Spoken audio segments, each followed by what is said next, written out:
ગણિત ગમત ધોરણ 5ના પાઠ્યપુસ્તકમાં આપણે પ્રકરણ 10 પાન નંબર 138 પર આપણે જોઈશું બજારમાં. અહીંયા તમને વિવિધ વસ્તુઓ દર્શાવી છે ચિત્રમાં.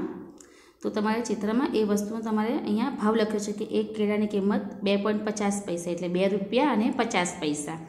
રૂપિયા પૈસામાં ફેરવવાના હોય તો 2 રૂપિયા લખાય અને 50 પૈસા લખાય. એવી રીતે 120 રૂપિયા 50 પૈસા પર્સની કિંમત છે. બોલપેનની કિંમત 6 રૂપિયા 50 પૈસા.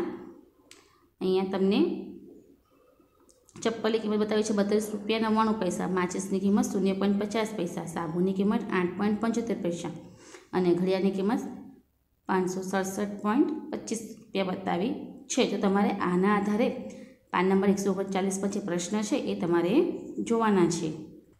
પાન નંબર 139 પર આ અનોખી કિંમત જો 32 રૂપિયા અને 99 પૈસા, પરંતુ જો આપણે તેઓને 33 રૂપિયા આપે તો તે આપણને 1 પૈસા પાછો આપશે નહીં. એટલે જો અહીંયા અપૂર્ણાંકમાં સંખ્યા આપી છે 32.99, 32.99 એટલે 1 રૂપિયા 33 રૂપિયામાં 1 પૈસો ઓછો. તો કહે છે કે અહીંયા જો 33 રૂપિયા આપણે આપીએ તો દુકાનવાળા આપણને 1 પૈસો પાછો આપે નહીં. આ 1 પૈસો ઓછો બતાવીને આપણે માત્ર મૂર્ખત બનાવે છે એવું અહીંયા વાતચીત થાય છે.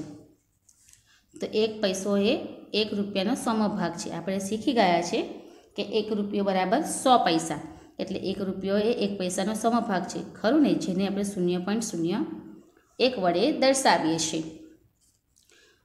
અને રૂપિયા લખી શકાય, જેથી 99 પૈસાને આપણે 0.99 રૂપિયા પણ લખી શકીએ છીએ. એટલે કહે છે કે 1 પૈસો એ 1 રૂપિયાનો કેટલોમો ભાગ છે? 1 પૈસો 1 રૂપિયાનો 100મો ભાગ છે. તો જેના આધારે આપણે પ્રશ્નનો જવાબ લખવાના છે. પહેલો પ્રશ્ન, એક દિવાસળીની પેટીની કિંમત કેટલા પૈસા થાય? હવે દિવાસળીની પેટીની કિંમત તમને સામેના પાન ઉપર બતાવે છે કે 0.50 પૈસા, એટલે એની કિંમત કેટલી થશે? 50 પૈસા. તો આપણે જવાબ લખીશું 0.50 પૈસા. હવે આપણે જોઈએ કે રૂપિયા 2.50માં કેટલી દિવાસળીની પેટીઓ ખરીદી શકાય. તો આપણે હવે આની ગણતરી દર્શાવવાની છે. જો બીજા દાખલાની ગણતરી તમને આ રીતે મેં દર્શાવી છે કે 50 પૈસામાં 1 દિવાસળીનું પેકેટ ખરીદી શકાય છે, બરાબર છે? તો 1 રૂપિયામાં 2 પેટી ખરીદી શકાય, એટલે આપણે 50 પૈસા વત્તા 50 પૈસા બરાબર 1 રૂપિયો થાય ને. આપણે કીધું કે 100 પૈસા બરાબર 1 રૂપિયો થાય, 1 રૂપિયો બરાબર 100 પૈસા થાય. એવી રીતે તમને કીધું છે કે 2 રૂપિયામાં આપણે 4 પેકેટ ખરીદી શકીએ, એટલે 50 પૈસા આપણે લખીએ તો 50 પૈસા વત્તા 50 પૈસા વત્તા 50 પૈસા, તો 50 પૈસા એટલે 2 રૂપિયા થાય. 50 પૈસામાં આપણે 50 પૈસા આપણે 4 વખત લખીએ તો 50 પૈસા 4 વખત 2 રૂપિયા થાય. તો હવે આપણને શું કીધું છે કે 2.50 એટલે 2 રૂપિયા અને 50 પૈસામાં કેટલા પેકેટો લઈ શકીએ? તો જો 2 રૂપિયામાં આપણને 4 પેકેટ પડે, બરાબર છે? અને 50 પૈસાનું 1 પેકેટ એટલે 4 વત્તા 1 બરાબર આપણે 5 પેટી આપણે ખરીદી શકીએ. તો જવાબમાં આપણે લખવાનું છે 5 પેટી. હવે ત્રીજું, એક સાબુની કિંમત કેટલા રૂપિયા થાય છે? આમાં કોઈ ગણતરી નથી. સાબુની કિંમત તમને 8.75 પૈસા આપી છે, એટલે 8 રૂપિયા અને 75 પૈસાની આપી છે. હવે જુઓ ચોથું, અરુણ એક સાબુ ખરીદવા ઈચ્છે છે. તેની પાસે 5 રૂપિયાનો 1 સિક્કો છે, 1 રૂપિયાના 2 સિક્કા છે અને 50 પૈસાના 4 સિક્કા છે. તેને કેટલા પૈસા પાછા મળશે? તે રૂપિયામાં તમારે ગણતરી કરી દર્શાવવાનું છે. તો જુઓ, મેં તમને ગણતરી કરી દર્શાવી છે કે અરુણ પાસે તમે જોશો તો 5 રૂપિયાનો 1 સિક્કો, બરાબર છે? તો 5 ગુણ્યા 1 લખાય, વત્તા કરીને 1 રૂપિયાના કેટલા સિક્કા છે? 2 સિક્કા, તો 1 રૂપિયાનો 2 સિક્કો અને વત્તા કરીને જો 50 પૈસાના કેટલા સિક્કા દર્શાવ્યા છે? 4 સિક્કા. તો આપણે 5 રૂપિયાનો 1 સિક્કો, 1 રૂપિયાના 2 સિક્કા અને 50 પૈસાના 4 સિક્કા પ્રમાણે ગોઠવ્યા. હવે આપણે એને ગણીએ.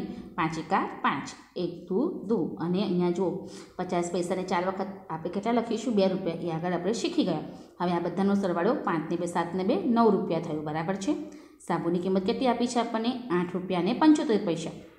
હવે 9 રૂપિયામાંથી આપણે 8.75 રૂપિયા બાદ કરીશું તો 0.25 પૈસા એનો જવાબ મળશે.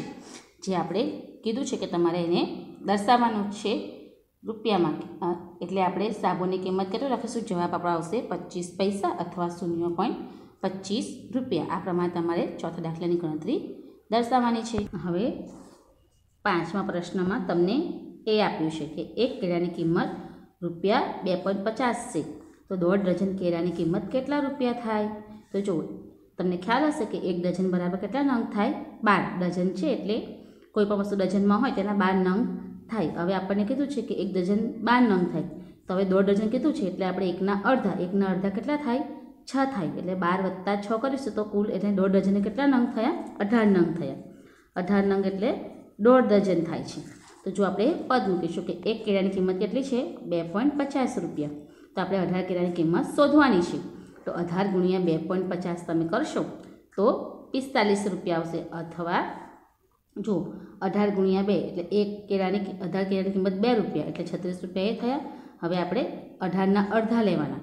18 / 2 તો 9 કેળા થશે. બરાબર છે? કુલ 36 કેળા, એમાં 9 કેળા એટલે 36 + 9 કરીશું તો ₹45 પણ જવાબ એનો આ પ્રમાણે પણ તમે ગણી શકશો.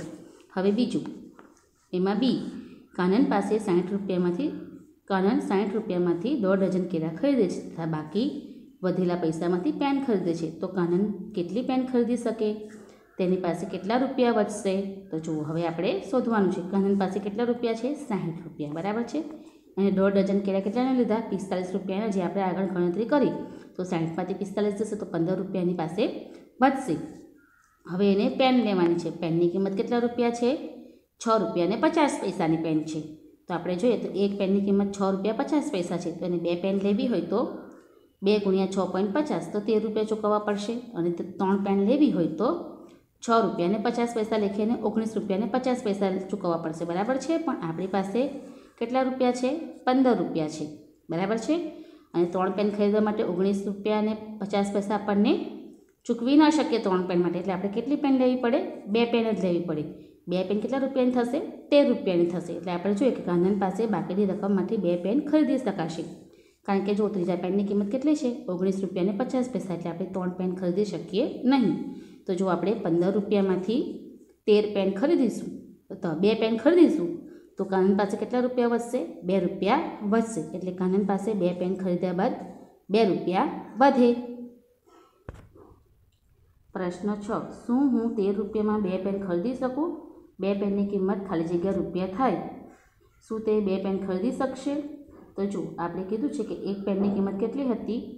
₹6.50 હતી. બરાબર છે? તો આપણે 2 પેનની કિંમત શોધવાની છે. તો 2 × 6.50 તો ₹13 થઈ ને? તો શું કહેવાય? હા, તે 2 પેન ખરીદી શકશે. આ તમારે મેં તમને ગણતરી દર્શાવી એ પ્રમાણે તમારે દાખલાની ગણતરી તમારી નોટબુકમાં કરવાની છે. અને પાન નંબર 138 અને 139 દાખલા તમારે આ પ્રમાણે તમારી નોટબુકમાં ગણવાના છે. PAN number 140. દરેક પીળા ખાનાને લીલા તથા એક ગુલાબી ખાના સાથે જોડો. તમારે અહીં જોડકા જોડવાના છે. તો જો તમને અહીં જોડકા નંબર નથી આપ્યા તો તમારી ચોપડીમાં 1 થી 6 નંબર આપી દેવાના. બીજા ખાનાને પહેલા ABCDના અક્ષર A થી F સુધી આપવાના અને ત્રીજા ખાનામાં ગુલાબી નંબરને A થી F સુધીની બીજી ABCDના અક્ષર તમારે આપવાના છે. હવે આપણે જોડકા જોડે. જો 1/2 રૂપિયા, 1/2 એટલે અડધો ભાગ. એ આપણે આગળ શીખ્યા છે કે 1/2 એટલે અડધો રૂપિયો. અડધો એટલે કેટલા થાય? ₹1 હોય એ પૂરો કહેવાય અને 50 પૈસાના શું કહેવાય? અડધા. એટલે 50 પૈસાના અડધા થયા એટલે એકને આપણે અહીંયા સાથે 50 પૈસા સાથે જોડીશું. હવે શું કીધું છે? 50 પૈસાને આપણે 100 વડે ગુણીશું તો 100 × 50 એટલે ₹0.50. આ પ્રમાણે તમારે જોડકું જોડવાનું છે. બીજું, 1/10 એટલે 10મો ભાગ કીધું. હવે 10મો ભાગ કેટલો થાય? ₹1નો 10મો ભાગ એટલે 10 પૈસા 10 વખત લખીએ એટલે 10 પૈસા એનો ભાગ કહેવાય. હવે 10 પૈસાને આપણે અપૂર્ણાંકમાં કેવી રીતે લખીએ? 0.10. ત્રીજું, 5/100. 5/100 એટલે કેટલા લખાશે આપણી પાસે? 5/100 હોય તો આપણે લખીશું 5 પૈસા. હવે 5 પૈસાને આપણે કેવી રીતે લખીશું?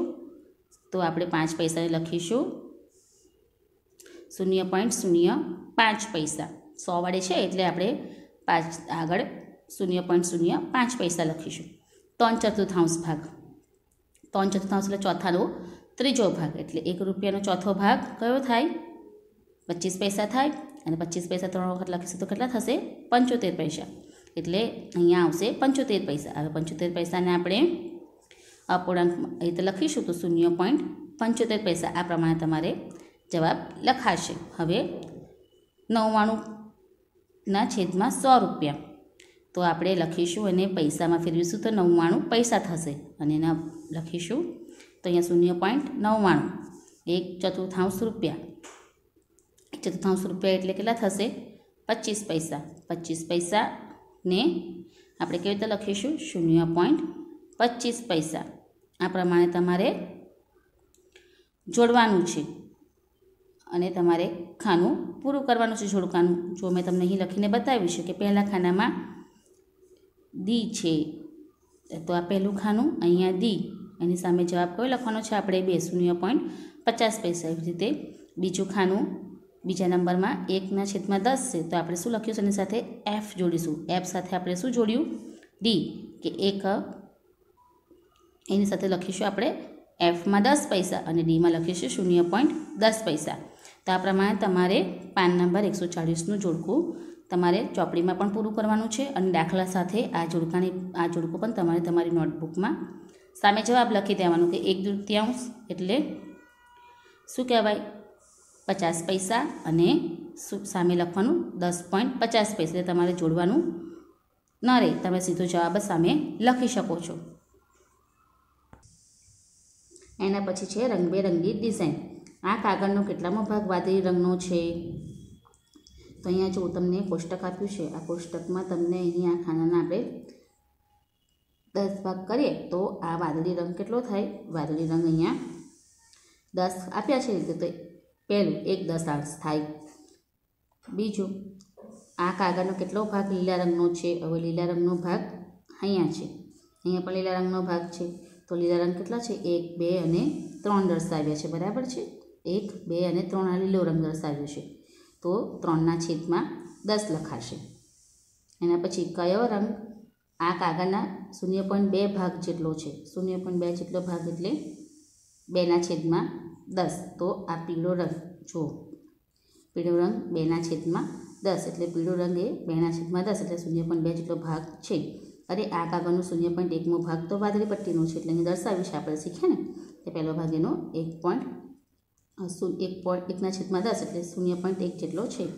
હવે જુઓ બીજો કાગળ જુઓ, દરેક પટ્ટી 10 સમાન ખાનામાં વિભાજિત છે, તેમાં મળીને કુલ કેટલા ખાના છે? હવે આ બધા પટ્ટી તમને 10 આપી છે અને દરેકનું માપ કેટલું છે? 10. તો 10 × 10 એટલે કુલ મળીને કેટલા ખાના થાય? આ બધા ખાના દોરી આપે તો 10 × 10 બરાબર 100 ખાના થાય. તો અહીંયા કીધું છે, આ રહ્યું તમે જુઓ ચિત્રમાં કે આ બધા ખાના 10 આપ્યા છે અને આ 10 છે તો 10 ખાના એટલે 10 × 10 એટલે 100 થશે. શું આ કાગળમાં દરેક ખાનું 100મા ભાગનું છે? તો હા, દરેક ખાનું 100મા ભાગનું છે. તેમાં કુલ કેટલા વાદળી ખાના છે? આપણે વાદળી ખાનાની સંખ્યા અહીંયા ગણીએ તો આ સંખ્યા, આ ખાનું આપણે 10 થશે. શું કાગળનો 10/100 ભાગ વાદળી છે? એટલે હા, આ ભાગ આપણો કેવો છે? વાદળી રંગનો છે. શું જોયું કે 1/3 ભાગ કાગળ વાદળી રંગનો છે જેને આપણે 0.1 લખી શકીએ છીએ? 1/10 હોય તેને અપૂર્ણાંકમાં 0.1 લખાય તો આપણે હા એને લખી શકીએ છીએ. તો આ પ્રમાણે તમારે ગણતરી જે દર્શાવી છે દાખલાને તે તમારે તમારા પાઠ્યપુસ્તકમાં પણ લખવાની છે અને તમને મેં નોટમાં પણ ગણતરી કરી બતાવી પ્રમાણે દાખલા અને જોડકું તમારે તમારી નોટબુકમાં લખવાનું છે.